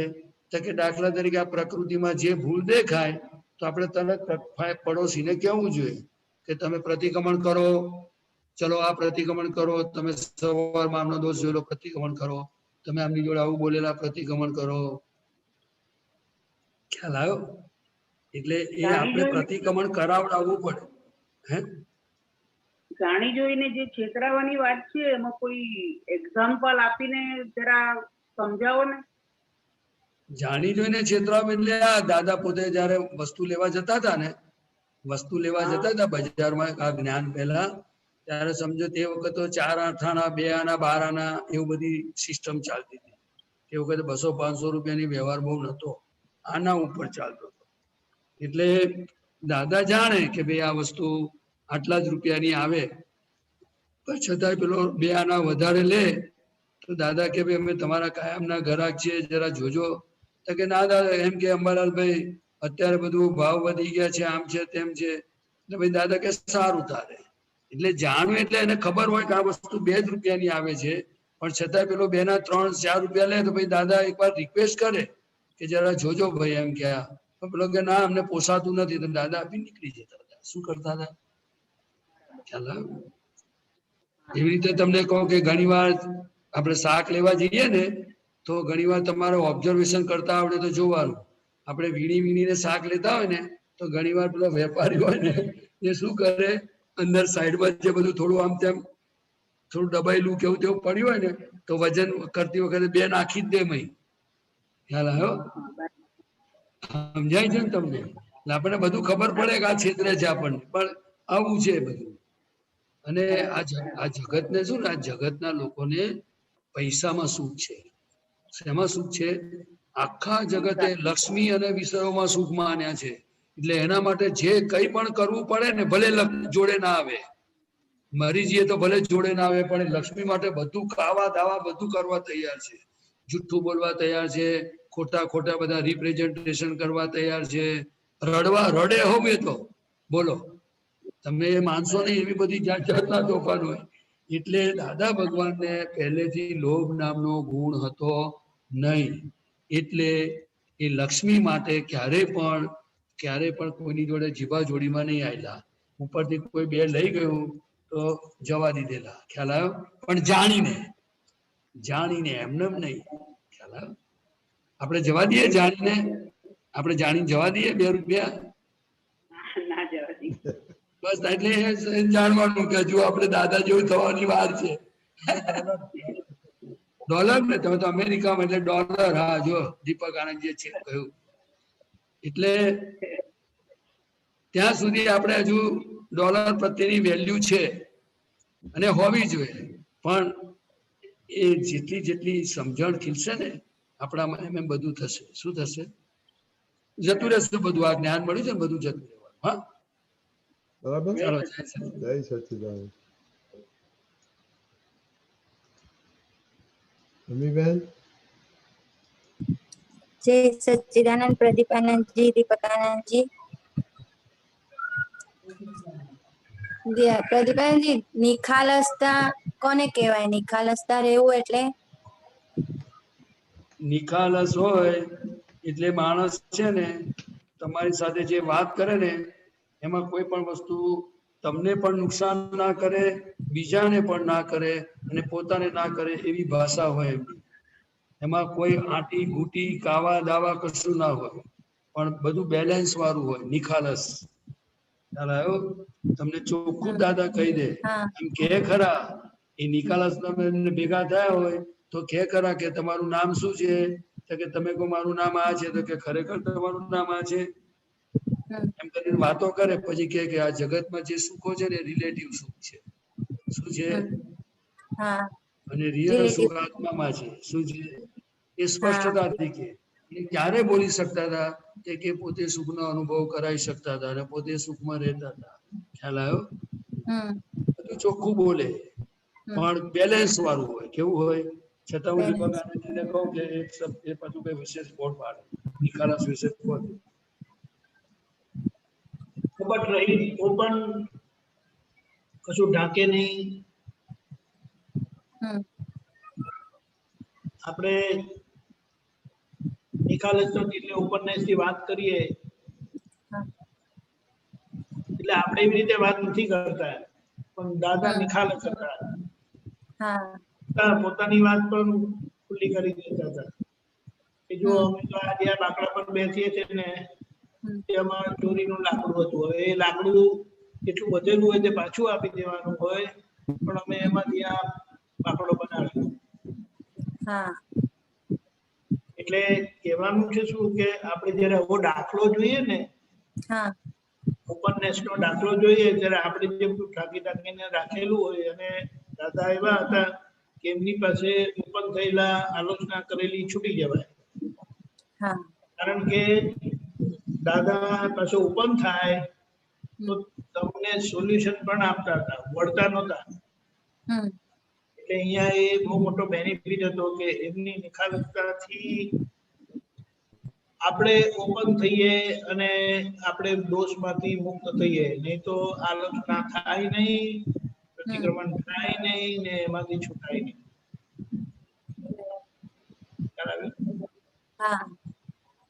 એટલે કોઈ પણ વસ્તુ ઢાંકી છે. નિખાલસ હાસ્ય જે રુદિયે. બોલો બોલો. એટલે ઢાંકીને ના રાખવું એટલે ભૂગલની કોઈ પણ જે આપણે વિશેષતા કે કઈ પણ હોય ઢાંકવાની નહીં, એવું ને? એ વાત બરાબર છે, પણ એને નિખાલસ નથી કહેવાતું એમ. પણ એવું નિખાલસ થાય ક્યાં? એવા મળે તમને તો ત્યાં તમે નિખાલસ થઈ શકો, ઓપનની વાત કરી શકો. નહીં તો લોકો તો કઈ જાણે તો ઠપકો આપે, વડે, હાવ નકામા છો, તમે અહીંયા આવતા નહીં. ડોક્ટર પાસે જઈએ અને આપણે કહીએ કે આ બીમારી છે તો કે તમે અહીંયા આવતા જ નહીં. એમ ડોક્ટર પાસે ઈલાજ હોય છે, એમ કોને કે તમારી પાસે ઈલાજ નથી, પણ એવું નહીં કે છે. ખ્યાલ આવ્યો? એટલે ખરેખર એવા જ્ઞાની પુરુષ મળે, એવા નિખાલસ પુરુષ મળે તો ત્યાં તમે ઓપન થાવ અને તમારું સોલ્યુશન આવે. બરાબર. એ છેલ્લું સોલ્યુશન ત્યાં મહાવિદ્ય ક્ષેત્રમાં શ્રીમંત સ્વામી ભગવાન પાસે આવવાનું છે. એમની સામે ગયા નથી, એમના દર્શન થયા નથી, એમની દ્રષ્ટિ પડી નથી, એ સોલ્યુશન. બરાબર. એ સંપૂર્ણ નિરાવરણ થયેલા છે. હા, નિરાવરણ. એટલે હૃદય આખું નિખાલસ પણ હોવું જોઈએ. એ બહુ સારી વાત કરી. જો અમુક પૂતગલમાં દાદા ભગવાને 2 હાર્ટની વાત કરી છે. હા. 2 હાર્ટ એટલે શું કે અંદર જુદું અને બહારનું જુદું. બરાબર. એટલે અંદર ખુશ થાય અને બહાર રડે. હવે ખ્યાલ આવ્યો? હા હા. એટલે આ બધું પ્રકૃતિમાં એટલું બધું મોક્ષ માર્ગ અને પોતાના સ્વરૂપથી દૂર રખનારો એવો માલ પડ્યો છે. એટલે એ બધું આ સત્સંગમાં ચેતવા જેવું છે. બરાબર. There is two heart. એટલે ક્યારે હસે ક્યારે રડે ને મય શું હોય એ તો જેને 2 હાર્ટ હોય ને આવું જ્ઞાન પડ્યું હોય બધું જોઈ શકે. સમજાય ને? હા, સમજાય છે. બરાબર. એટલે ઘણી વાર શું છે, હા બધું સમજાય. એટલે આ બધું દાદાને આલોચના કરવાની બધાએ, જેને જેને કઈ પણ હોય દાદાએ આલોચના કરવાની. એટલે મોક્ષનો માર્ગ એ શું છે, હૃદયનો માર્ગ કીધો છે ને, ત્યાં આપણે એક હાર્ટના થઈ જઈએ. હા. બધાને 1+ જ હાર્ટ હોય. બરાબર. આ કાળ એવો છે ને 1+ જ હાર્ટ. કારણ કે 1 હાર્ટ વાળા હોય જો આપણે કહીએ તો એક નાની પુરુષ છે કે એમની 2 મોઢાની વાત ના હોય. હા. એમની 2 મોઢાની વાત ના હોય. અને તેથી જ આપણું ત્યાં કામ થાય. એટલે આ 2 મોઢાની વાત કે આખું હૃદયથી એટલું બધું સેપરેટ થઈ જાય, 2 થઈ જાય, 2 એટલે અંદર કઈ ને બહાર કઈ ટોટલી. અને આખો મોક્ષ માર્ગ આપણને 2 માંથી છોડાવીને 1 એટલે કમ્પ્લીટ 1 કરી નાખે. એ તો 1+2 હોય જ પણ 1 કરી નાખે. 1 કરી નાખે. એટલે સંપૂર્ણ હૃદય વાળા થઈ જાય. હૃદય. બરાબર. સરસ. ખ્યાલ આવી. જય સચ્ચિદાનંદ. જય સચ્ચિદાનંદ. તો દીપિકાજી કોઈ ક્વેશ્ચન નથી, પણ હવે આપણે થોડો ટાઈમ છે તો તમે બંને વાતો કરો પેલી બાગના ઉપર. મારો ક્વેશ્ચન આવી ગયો. કંચનભાઈ. જય સચ્ચિદાનંદ. પ્રદીપાનંદજી. હા, આપણે જે આમ વાત સાંભળીએ છીએ જે પ્રમાણે કે 2/3 લાઈફ પછી આમ કે બધા ફોટા પડે, તો એ ફોટાની આપણને કેવી રીતે ખબર પડે?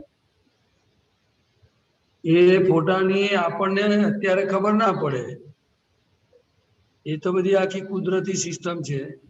પણ દાદા ભગવાને કહ્યું કે છેલ્લે છેલ્લે જે ફોટા પડે ને, દાખલા તરીકે સમજો કે આપણું અમુક વર્ષનું આયુષ હોય 50 વર્ષનું, અને એમાં અમુક 15 વર્ષે પડ્યા હોય, 25 વર્ષે પડ્યા હોય, પણ છેલ્લા જે ફોટા પડે ને એ બધું કન્ક્લુઝન પર આવીને ફાઇનલ ફોટા હોય. એટલે આપણે શું કરવું જોઈએ કે ભાઈ નાનપણથી અત્યાર સુધીમાં કે જ્યારે જ્ઞાન મળ્યું ત્યારથી અત્યાર સુધીમાં જે રીતે આપણું બધું જીવન વ્યવહાર ગયો હોય, પણ હવે દિવસે દિવસે આપણે ચેતવું જોઈએ. ચેતવું જોઈએ એટલે શું કે આપણા મોટા ભાગના શ્વાસોશ્વાસ, આપણો સમય બધો ઉપયોગમય, ભક્તિમય, પ્રતિક્રમણ અને જાગૃતિપૂર્વક જવો જોઈએ. તો જેટલું આપણે આ દાદાની વિધિ છે બધું એમાં આપણો સમય વધારે જાય તો આપણા છેલ્લે ફોટા જ્યારે અંતિમ સમય આવે છે ત્યારે દાદા ભગવાને એવું કહેલું કે છેલ્લો 1 કલાક એ બધું ફિલ્મ ચાલતી હોય છે, અને તે વખતે કઈ જવાના છે એ બધું ત્યાં આગળ એમને પોતાને દેખાય. એટલે દાદા ભગવાનના મળ્યા પછી આપણને તો એમ કે બિલકુલ બધું દાદાનું જ કરીએ છીએ આપણે, અને અત્યારે તો બહુ વધારે કરીએ છીએ, ટાઈમ બહુ મળે એટલા માટે. પણ આ તો ખાલી જાણવા માટે, એટલે મેં કીધું મારે જાણવું હતું, એટલે મેં કીધું તમને એમ. એ કેવી રીતે ખબર પડે એ પણ તમને કહું. તો કે આપણે જો દાદાની ભક્તિ અને દાખલા તરીકે આજ્ઞા અને આ બધામાં આપણે ઉપયોગ વાળું જીવન હોય તો આપણને જાતે જ ખબર પડે કે આખા દિવસમાં સંસાર કેટલો સાંભળે છે, કડાપા ઉપાધિ કેટલી થાય છે, ભલે ડિસ્ચાર્જ માલ હોય પણ અંતર શાંતિ કેટલી રહે છે, અને અંદર જે બધું પરિણામો ઊભા થાય છે એ પરિણામોને આપણે જ્ઞાને કરીને જ્ઞેય જ્ઞાતા કેટલા રહીએ છીએ. એટલે આખો પુરુષાર્થ ધર્મથી કેવું જીવાય છે એના પરથી આપણને જજમેન્ટ આવી જાય કે ભાઈ હવે આપણે આ દેહ ગમે ત્યારે છૂટે તોય પણ છેલ્લે આ જ્ઞાન વાળું જ લગભગ રહેશે. ખ્યાલ આવ્યો? કારણ કે કોઈ વસ્તુનું પ્રમાણ ના જડે એવું નથી, પણ એને પોતાને જ ખબર પડે દરેક વ્યક્તિઓને. ખ્યાલ આવ્યો? એ સવારથી સાંજ સુધી આપણું જીવન કેવી રીતે ગોઠવણી પૂર્વક જાય છે એના ઉપર છે બધું. જો ભરેલો માલ ગમે એટલો નીકળે એનાથી નથી, પણ એની ઉપર જે જાગૃતિ ને પુરુષાર્થની વાત છે તે મહત્વની છે. એટલે દાદા કે બેભાન પડે હવે આપણે મહાત્માઓ તો જીવે જ નહીં, થોડી વાર પછી બી જાગૃતિ તો આવી જ જાય, પણ આ પુરુષાર્થ માંડવા જેવો છે કે જેથી આગળ પાછી લિંક આપણી ચાલુ રહે. બરાબર? જય સચિદાનંદ.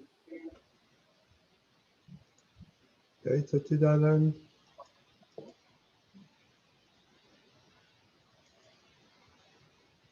સ્વામીબેન આવી ગયો, ચાલો. જય સચ્ચિદાનંદ. દીપકભાઈ, આ એક સૂત્ર છે, એનો રેફરન્સ હું પછી આપીશ ગોતીને. અનુસરણ સમજણ આપે છે અને અનુકરણ એ સમજણ પ્રમાણે વર્તન આપે છે. અનુસરણ સમજણ આપે છે અને અનુકરણ એ સમજણ પ્રમાણે વર્તન આપે છે. બંને વખત અનુકરણ જ છે? નહીં, ફર્સ્ટ અનુસરણ.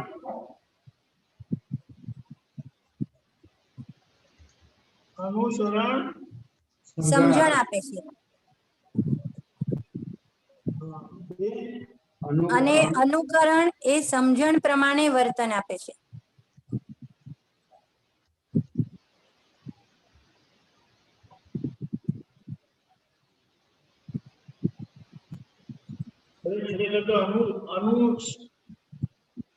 અનુસરણ કરવું ને એને જ સમજણ આપેલી કહેવાય છે. સમજણ આપવી એ અનુસરણ છે, અને એ સમજણ પરિણામ જ્યારે આવે ત્યારે અનુકરણ એટલે ક્રિયા સ્વરૂપે બહાર આવે. અને અનુકરણ એ જે છે એટલે એને એકચ્યુઅલી કહેવાનો મતલબ શું થાય છે કે જ્ઞાની પુરુષ પાસેથી જે સમજણ મળે છે ને એને અનુસરણ કહેવાય. જ્ઞાનીને અનુસરવું, જ્ઞાનીનું અનુસરણ કરવું, અનુકરણ નહીં કરવું. તો એ જે જ્ઞાનીનું અનુકરણ કરશે ને એ બુદ્ધિએ નકલ કરેલી હશે, પણ એ લાંબુ ટકે નહીં અને પરિણામ પર નહીં આપે. જ્ઞાનીને અનુસરેલા ચોક્કસ પરિણામ પામે છે. ઓકે. હા હા હા, એટલે એમની વાણીને જે સમજણ રૂપે અનુસરીએ. વાણીને અનુકરણ નથી કરવાનું. વાણી દ્વારા સમજણ પ્રાપ્ત થાય. એટલા માટે એમ કીધું કે જ્ઞાની કરે નહીં કરવાનું, તમને સમજાવે કે એ કરવાનું. મતલબ અહીંયા એ અનુકરણમાં ખાલી ક્રિયાની નકલ કરેલી હોય છે, ત્યારે અનુસરણમાં સમજણ પ્રાપ્ત કરેલી હોય. અને એને એટલા માટે કીધું કે અનુસરણ એ સમજણ આપે. હા અને અનુકરણ એટલે ખરેખર ક્રિયા એ સમજણનું ફળ છે. એટલા માટે કીધું કે અનુકરણ એ અનુસરણ પરિણામ છે. સમજણ પચાવેલી નું પરિણામ છે. સમજણ પચાવી એનું પરિણામ આવે એમ. ખ્યાલ આવી. હા એટલે સમજણ બધું બહુ કહ્યું છે. આપણે તો વાત કરે ને તો હા એક વખત દાદા એમ કીધું કે મહાવીર ભગવાનની નકલ કરો છો. મહાવીર ભગવાનની નકલ કરો છો. મહાવીર ભગવાન જે કરતા હતા એ એમની સમજણ પામેલા સંયમનું પરિણામ હતું. એટલે જો ખાલી અનુકરણ કરવા જાય તો બહારની ક્રિયા હશે અને અંદર કસાય હશે. એટલે અંદર સંયમ નહીં હોય. બરાબર. અને સંયમ સમજણથી આવે. એટલે મહાવીર ભગવાનની વાતને સમજો. મહાવીર ભગવાન વિજ્ઞાની હતા એમ કરીને કીધું. વિજ્ઞાન સમજણમાં આવશે તો તમારો વ્યવહાર એની મેળે સુધરી જશે. કરેક્ટ. સમજણ મળશે એટલે માટે કીધું જ્ઞાનનું ફળ વીરતી એટલે વર્તે. વર્તે. હા જ્ઞાન એટલે સમજણ. સમજણ પ્રાપ્ત થઈ તો એ તમને વર્તાવશે. એટલે સમજણ સમજ કરવાની છે. બરાબર. એ પેલું શું કીધું શ્રીમદ રાજચંદ્ર સમજ से सब सरल है, बिना समझ मुश्किल, ये मुश्किल क्या कहूँ. એટલે આ કૃપાળુદેવ પોતે જ્ઞાની પુરુષ થઈ ગયા. એટલે આખો માર્ગ એમના સમયમાં પણ આ જ વાત કરતા હતા કે ભાઈ તમે સમજો કે હું કઈ રીતે આત્મા છું અને આત્મા શું છે. પણ લોકો એ સમય પ્રમાણે એમને જે લાગ્યું હશે ત્યારે આ વાત કરી. અને દાદા ભગવાન પણ આખી છેલ્લા શ્વાસ સુધી બધા મહાત્માઓ જોડે આ જ વાત કરતા હતા કે તમે આ વાતને સમજો. ક્યારેય એમને કશું કરવાનું કહ્યું નતું. ખ્યાલ આવ્યો? એટલે આપણે આ સત્સંગમાં પણ આ જ વાત છે કે આપણે સમજણ પરફેક્ટ કરવાની જરૂર છે. જો સમજણ પરફેક્ટ થશે તો એની મેરે વર્તનમાં આવશે. એક વાર દાદાએ કીધેલું કે અમે બધા કહેતા હતા કે દાદા જેવું મારે થવું છે. દાદા મારે તમારા જેવું થવું છે. આપણે છોકરાને પ્રાર્થના બાન કહીએ છીએ ને કે દાદાના જેવું માનવી બનવું છે. દાદા જેવું થવું છે એટલે શું? દાદા કહે કે આ મારા જેવું ધોતિયું ને છદરો પહેરવાનો છે, શર્ટ અને પહેરવાનું છે. મારું આ બધું શરીર નવું થયું છે, ગયડું થયું ને એવું થવું છે તમારે. કે ના, દાદાના જેવું જ્ઞાન, દાદાની જેવી સમજણ, દાદાની જેવી દરઅસલ કુમારી, દાદાની જેવી પ્યોરિટી મારે પ્રાપ્ત થતી છે. દાદા કેવા સિન્સિયર અને મોરલ હતા એવું મારે થવું છે. તો એ સમજણથી તેના પરિણામ બધા છે જે આવે. બરાબર? બરાબર. જય સચિદાનંદ. જય સચિદાનંદ. દીપકભાઈ. દીપકભાઈ, હા બોલો. જય સચિદાનંદ. જય સચિદાનંદ. બુદ્ધિ વિશેનો એવો પ્રશ્ન છે કે બુદ્ધિ એવી ડેવલપ થઈ શકે કે પોતાના સર્વસ્વ દુઃખો મટાડી શકે. ડેવલપવાની એટલે બુદ્ધિ ડેવલપ થઈ શકે તો પોતાના સર્વસ્વ દુઃખો મટાડી શકે. 3019મું વાક્ય છે, આપતસૂત્ર છે. કઈ ચોપડીમાંથી? એટલે આ આપતસૂત્ર મોટી ચોપડી છે ને, આપતસૂત્ર સચ્ચિદાનંદ સંઘની બ્લુ કલરની 3019 બ્લુ કલરની બ્લુ ભૂરા કલરની. હા, ભૂરા કલરની આપતસૂત્ર. ઓકે ઓકે, ખબર પડી. બોલો. 3019 કીધું ને. બુદ્ધિ એવી ડેવલપ થઈ શકે છે કે પોતાના સર્વસ્વ દુઃખો મટાડી શકે.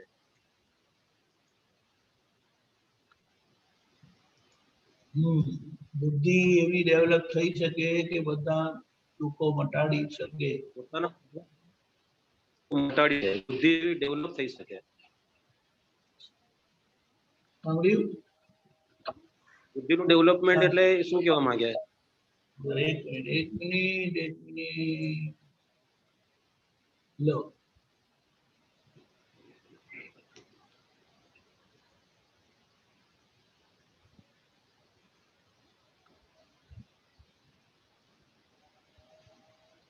બધા જો બુદ્ધિના બે પ્રકાર, એક સમ્યક અને એક વિપરીત. બરાબર? વિપરીત. સમ્યક અને બીજું વિપરીત. અને જો નીચે સૂત્ર છે સમ્યક બુદ્ધિનું અત્યારે દિવાળી નીકળ્યું છે જો. એટલે બુદ્ધિ ડેવલપ ક્યારે થઈ કહેવાય કે એ સમ્યક પ્રકારે હોય તો, અને વિપરીત ડેવલપ થઈ હોય, વિપરીત પ્રકારે ડેવલપ થઈ હોય તો શું થાય તો કે નિરંતર દુઃખો જ ઉભા કરે. ખ્યાલ આવ્યો? અને સમ્યક બુદ્ધિ હોય એ જો ડેવલપ થયેલી હોય તો એને બધા વ્યવહારમાં કેવી રીતે કામ કરવું અને પછીથી આ કરવાનું પરિણામ શું આવશે એ બધું એને સમજાય. થોડું ઘણું જ્ઞાન વગર પણ દેખાય, સમજાય, એટલે પછી એ વ્યવહારના સોલ્યુશન લાવી શકે. નહીં તો શું છે કે એ સમ્યક બુદ્ધિ વગર તો પોસિબલ જ નથી.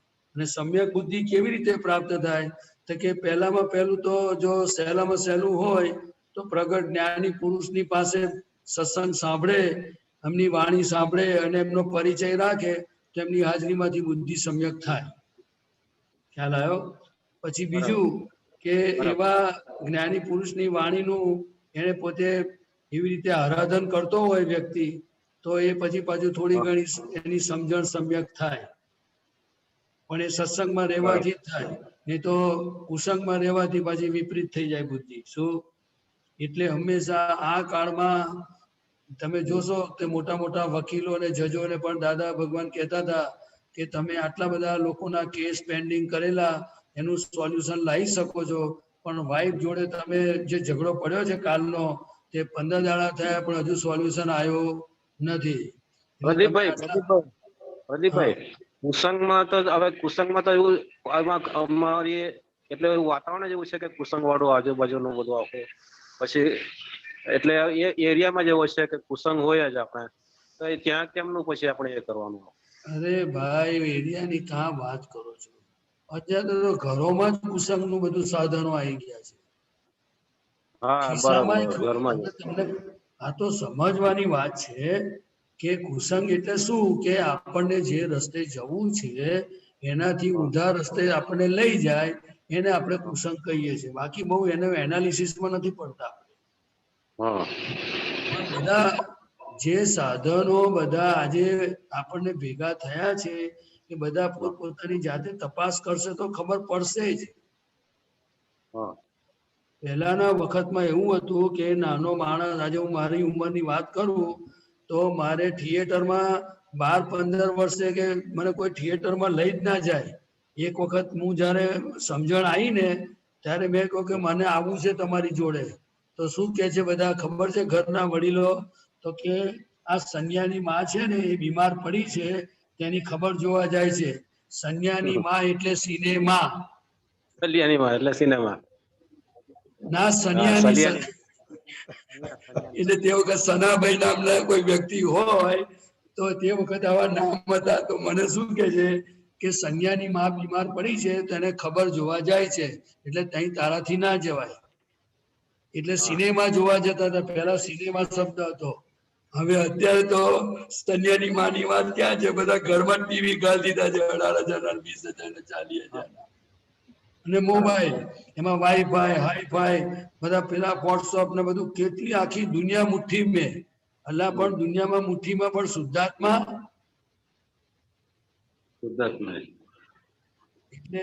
એટલે કવિરાજે આંખો એ માનેલું નજદીક છે તે જ્ઞાની ઓળખાવે પછી જાવું નહીં દૂરે. દાદા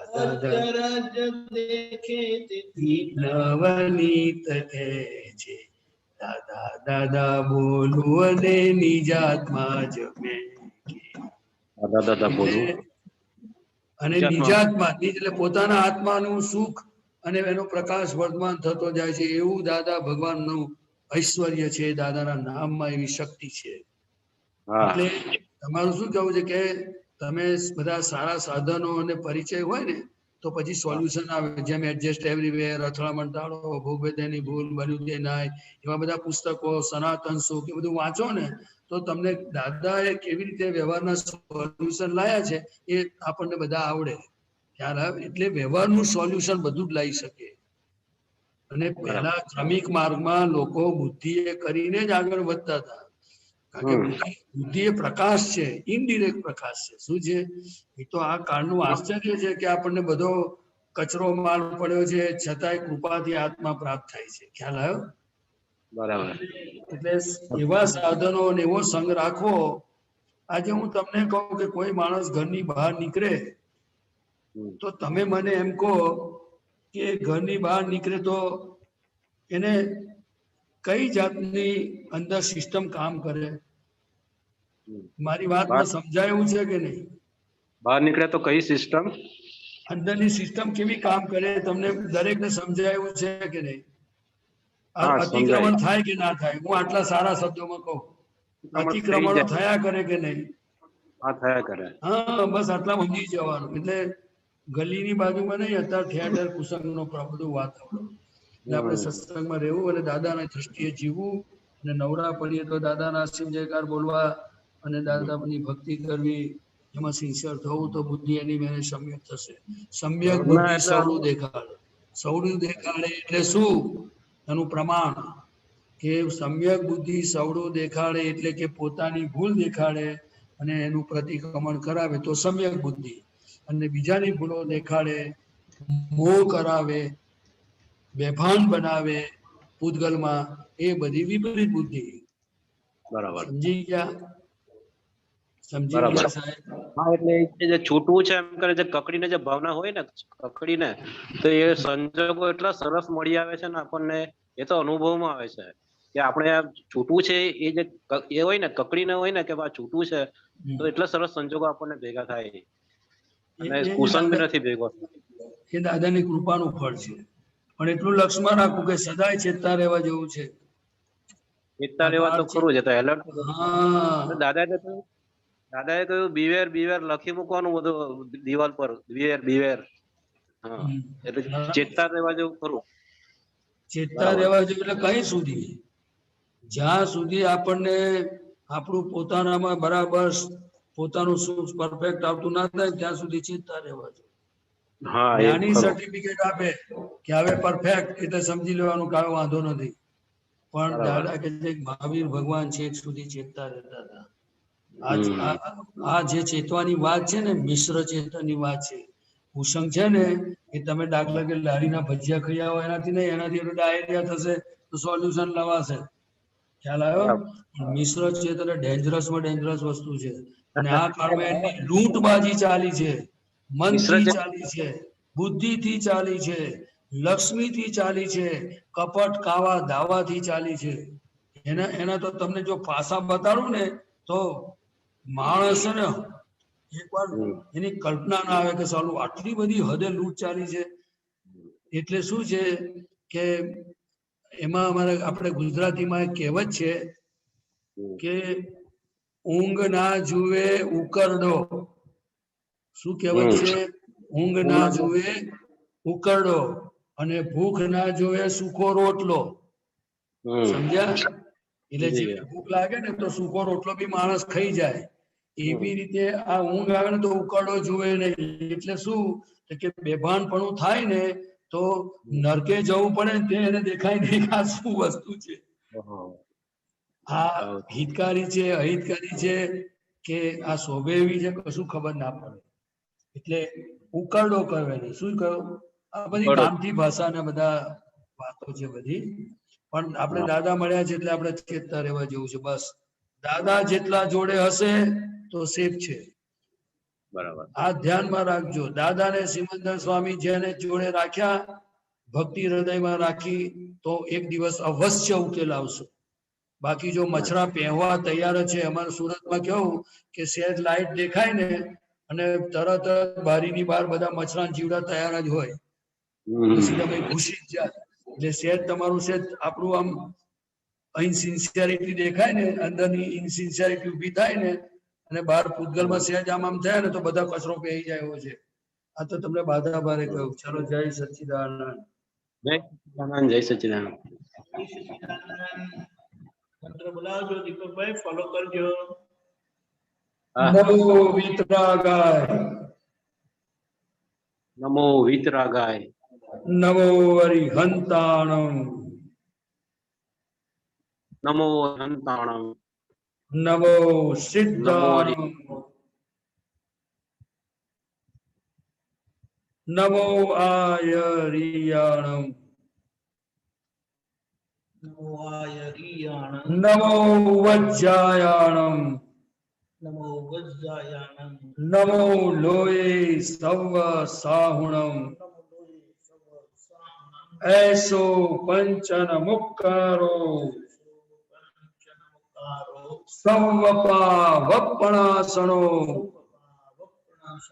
મંગલાણમ ચ સવેસીમ પરમં ભવૈ મંગલમ ઓમ નમો ભગવતે વાસુદેવાય ઓમ નમઃ શિવાય જય સચ્ચિદાનંદ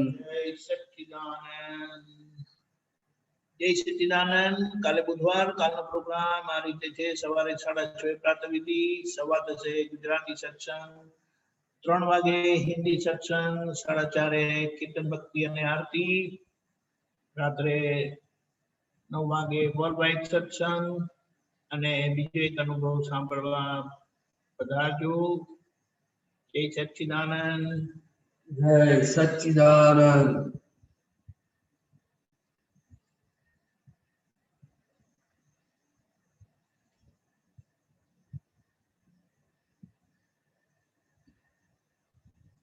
જય સચ્ચિદાનંદ આનંદજી દીપકાનંદજી જય સચ્ચિદાનંદ સર્વે મહાત્માઓ જય સચ્ચિદાનંદ